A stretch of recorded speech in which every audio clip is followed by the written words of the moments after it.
What's up, guys? Welcome to Grobb Back Camp. This is actually a re-recording of my very first video before I figured out how to turn the sound down and not overwhelm the voice chat with in-game sound. So hopefully this comes through a little bit clearer. My old video, you could not even hear what I was saying over the sound of fighting and thunder and rain. So I'm going to run through this real quick, kind of show you the back camp. So I'm starting from the front of Grobb, and I'm going to run. I killed a few of these guards here, so you're not going to be able to just run it just straight through, but obviously I didn't kill this guy. I'm going to feign death him, let him reset. So Avisk here, he is technically part of the front camp guards. But if you're here alone and nobody's killing him, he will, almost immediately after he spawns, wander back into the back camp and roam around there. So you may end up killing him if you're in the back anyways. But usually that's kind of reserved for whoever's got the front camp, and they need to kind of stay on top of that. So right back here in this, really what is the middle section, this technically starts the back camp. So you see we've got a guard up here on top of the building. I'm going to get up there. You can range him if you want. I usually just hop up on the side here. I usually do it better than that. Just run up here and kill him. There's kind of what I would call like two different types of guards here. You're going to have, this seems to be the case in like most city guards. You have kind of some guards that are on the higher end of the level range and some on the lower end. This guy is on the lower end, so he's one of these wimpy guards. He might even be the lowest. I usually just shred through him like nothing. So he's definitely one of the weaker guards. All of the guards will drop. It's usually a longsword and a buckler. If they have two weapons like that guy did, it'll be a longsword and whatever, some fine steel. That was a fine steel dagger, could be a sword, could be a club, whatever. And then they will oftentimes, not all the time, but oftentimes drop these intestine necklaces as well. So you saw where I ran back here. Skintuck, the one that I'm killing now, he will roam up and down this little corridor here. So you'll usually catch him up front there, where we killed the other guard, or if you don't see him, just run back here. And we're actually lucky. Thin Tan here, he roams all the way back into the Shadow Knight Guild back here. And he is not, his path takes a long time. So like if he's not here when you come back here, don't sit around and wait for him just because he could take a really long time. If you catch him like I did here, he will sit here at the end of the bridge for a couple minutes, so that's great. Like, go ahead and kill him. But again, like, I will come back for him if I like finish my round. I don't sit around and wait for him because he can just take a while to path back and forth. So these two were, again, two of those wimpier guards. We're going to start making our way to truly the back camp. Oh, here's Avisk. So, like I said, he pathed from the front camp. I'm just going to go ahead and kill him here because otherwise he will path all the way back to the bank. So he can just kind of mess up your flow a little bit if you're not expecting him. So definitely go ahead and kill him if he's available. He is on one of the stronger guards, so he is going to take a little bit more to kill. He's going to be higher level. He's going to do a little bit more damage to you. He's still not doing much to me. Again, I'm 55 here. I'm way over leveled for this. I started in Grobb. I can't remember if it was like, I want to say like level 44-ish, and I was pretty twinked out. You know, I had fungi tunic, I had haste belt, I had good weapons. So I wouldn't necessarily suggest you come here at 44 unless you've got good gear. Probably more like 46, 47 is going to make more sense. That's kind of the sweet spot for this. But yeah, 55 is too high, so I'm getting, you see I get experience messages from some of these, but it's minuscule. It's like nothing, barely even registers. So really 54 is the last level where you're still going to have mostly a decent chunk of blue guards. Everything at 55 greens out. So I wouldn't even suggest staying till 54. I did, but that was honestly too long. Like probably 52 is where you maybe want to move on. But anyways, so you saw as we continue back to the back here, Cagrek, he also roams. He'll go to about here and stop, and then he'll roam into the back. So he's another roamer, another one of those kind of wussy guards. These guys up here, I'm going to leave them for later. We'll talk about them in a minute, but you're probably not going to hit them right away. Carver Cagrek here, again, not really part of the normal rotation. He doesn't drop as good of loot. He is a higher level, and I think his respawn is like 7.5 minutes, something like that, whereas the zone respawn I think is 24 minutes, 27 minutes, something like that. If you hug this wall here, you should be able to avoid aggroing him. Definitely at my level, it's no issue, but even when you're lower, you should be able to sneak past him. And then we're going to go back into this alcove here, and on the first left here, you're going to get another strong guard, Banzuk here. So we'll take him out. Cagrek, the guard that we killed just before this one, he will roam into this hallway, not this room. This room that we're in is safe, so you can come in here and you can kill this guy solo, and you're good to go. But just know that you go into the hallway, and if you haven't killed that roamer yet, he could be there. There is a vendor back here. If you're a monk, you should know that you can sneak behind vendors to vendor to them. If you're a druid, you can go into wolf form and vendor. I'm not sure if there's other tricks for other races. There may be for good races that can sell. I'm not totally sure, but certainly if you're a monk, it's no problem. I will sell at some point here because I'm going to fill up my bags, and then we can kind of look at what the loot goes for. It's pretty decent money. I made, gosh, I think I made like 20 or 25,000 plat just leveling here from like 44 to 50 something, whatever it was. So continuing down this hallway, we have the other guard here. This is another one of these wimpy guards. You can see he'll go down a lot faster. Other than that, there's not really a whole lot else back here. We're going to move on to the bank after we kill this guy. And these little froglock prisoners, they shouldn't aggro you unless you sit down in like eyesight of them. Same thing for the skeleton. He might aggro you, but there's no reason to go back there. They don't do any damage or anything. It's just annoying when you're like, trying to sit and rest and these little froglocks jump on you. But so here we are at the bank. This is another wimpy guard here, Stizik. What's nice is, I don't know if this is the case everywhere, but the banker doesn't aggro me, and I can actually bank with him. I don't even have to sneak or anything. So he doesn't mess with me, and then the guard back there also doesn't kick up a fuss when you're right in front of him here. You would think you're in eyesight, but I guess because you're in front of the bank, you're not. So he won't aggro you unless you go back there, which is what we're going to do next.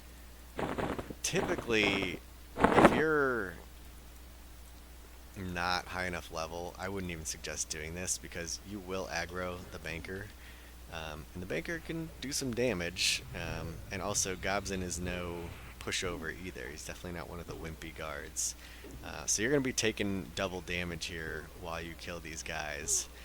Again, at my level, it's not a big deal, but it is one of those things where, like, because you're taking more damage, it's going to slow your progression down. So unless you're just, like, shredding through everything because you're a higher level and you've got good gear, you're probably not going to get this bank guard just because, again, it's a little bit of a waste of time. You're going to waste a decent chunk of health killing him while the banker's bashing on you. And certainly if you're not a monk that can feign death, I don't see why you would even attempt this at all, because then you're just going to have banker aggro, and I guess if you're an enchanter, you could probably, get rid of that and Memblur or something like that. Again, I don't know all the tricks for all the other classes, but probably not worth it here unless, you can take the hits. So we'll let him path back. He doesn't take too long to get back to his spot. And now we are completely full, so we're going to go and sell. And we'll kind of look at, be careful when you are coming into this bank. I didn't say this before, but especially if you're lower level, this is the Shaman Guildmaster, Joka, and she is no Joka. She will mess you up. She casts Bane of Knife, just like a level 60 Shaman dot that does like 1600 damage over the span of like 7 ticks or something. It's like really fast. It's like 250 damage a tick. It's brutal, and she like will insta cast it usually. And then she also hits like a Guildmaster, which is a lot. So just, yeah, if you aggro her and she gets a spell off on you, you're probably dead. If you don't have Spirit of Wolf, you're probably dead. So just be really careful of that. So yeah, as you can see, these long swords sell really well. 11 plat per. The necklaces, almost 1.9 plat, 1 plat 9 gold. That's almost 2 plat there. I used to not loot those for a little while because I was just like, they're not worth it. But I don't know, they kind of are. Like if you kill 10 guards, that's, 20 plat worth of necklaces. So it takes nothing to sell here, so I have started looting those. Why not? It's free money. And you've got an easy way to sell if you're a monk here, or a druid or something like that. So yeah, go ahead and loot those, and then we'll get back to killing here, and I'll talk about the 2 guards that I skipped over before. So these guys up here, Zazluk and Gamuk, if you are low level, don't attempt these because you are probably going to aggro Joka, and again, that's basically instant death. I don't really know what level I started pulling these guys. I want to say like 52, you're probably safe, maybe even before then.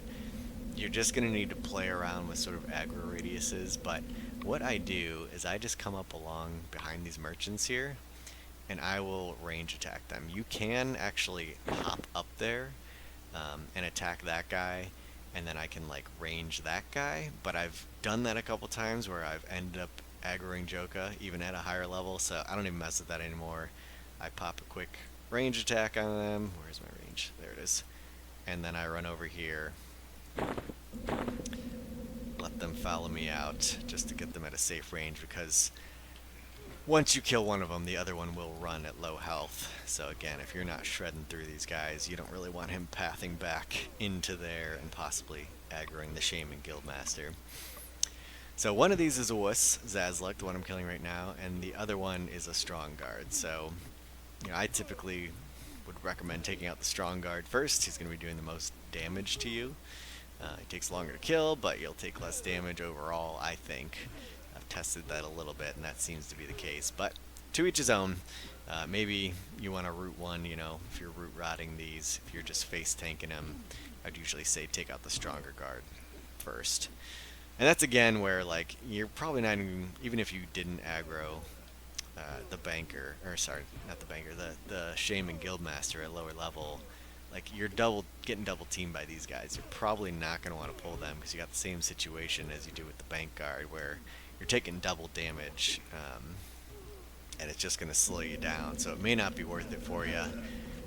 Like I say, really only started pulling these when I got up to my 50s and was just like, working through all these mobs really quickly. So that's really it for the back. I'm trying to think if I skipped anything. I think I hit everything. So you've got basically 1, 2, 3, 4, 5, 6, 7, 8, 9, 10 guards, I think, not including Avisk, who paths back here. So that's a pretty healthy amount. I think up front it's a similar number. I want to say it's 9 or 10. I can't remember. I probably said it in my other video. Front is what I would say is probably the more desired camp for most people, because I think most of those are single pulls. I can't think of any one where you have to pull 2 mobs at once, whereas back here, if you want to kill the bank guard, that's a double pull. If you want to kill those 2 guys up behind the Guildmaster, that's a double pull. So you're just prone to take a little bit more damage back here. But I do think you get more mob pulls, 10 versus I think 9 in the front. So, and one of the ones up front is dicey too because of the proximity to the warrior guild. So I don't even usually pull that one.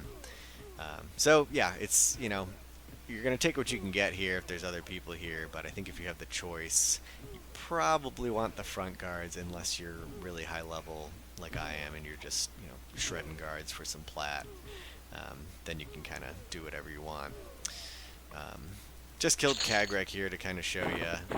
He does do some damage. He doesn't have as good a loot, but if you're here for the XP or you're just, you're getting through everything quickly, he's worth a kill.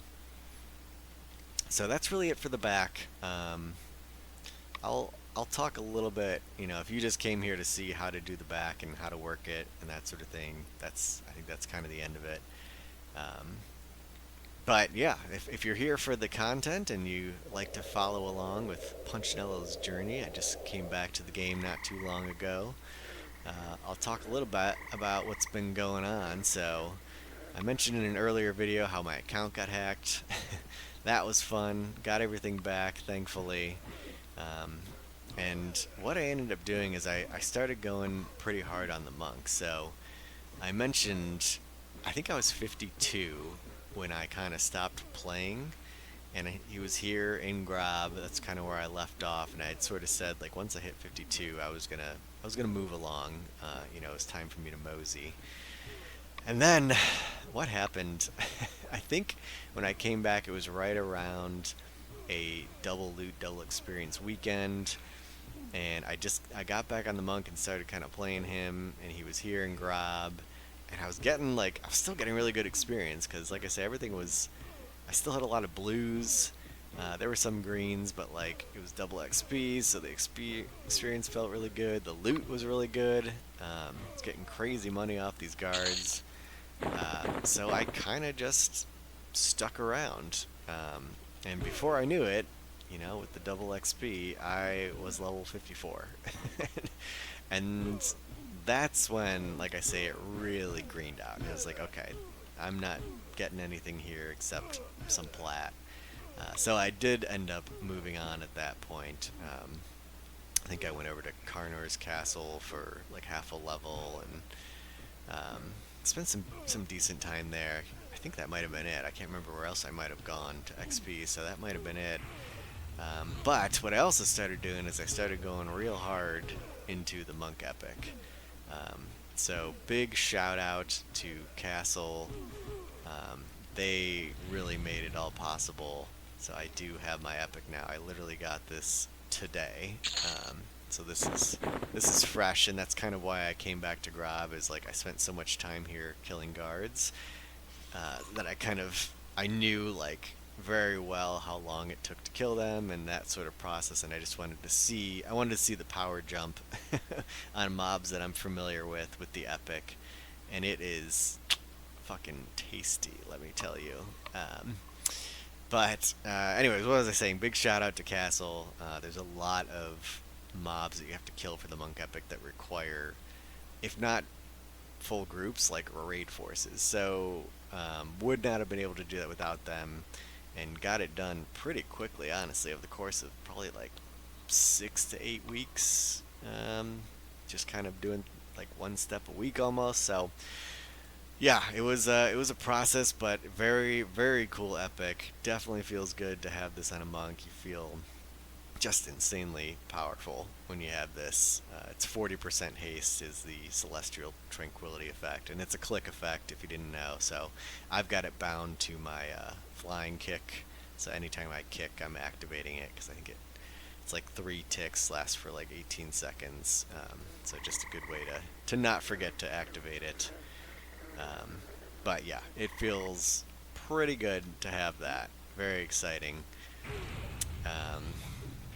But yeah, what else is going on in the monk's life?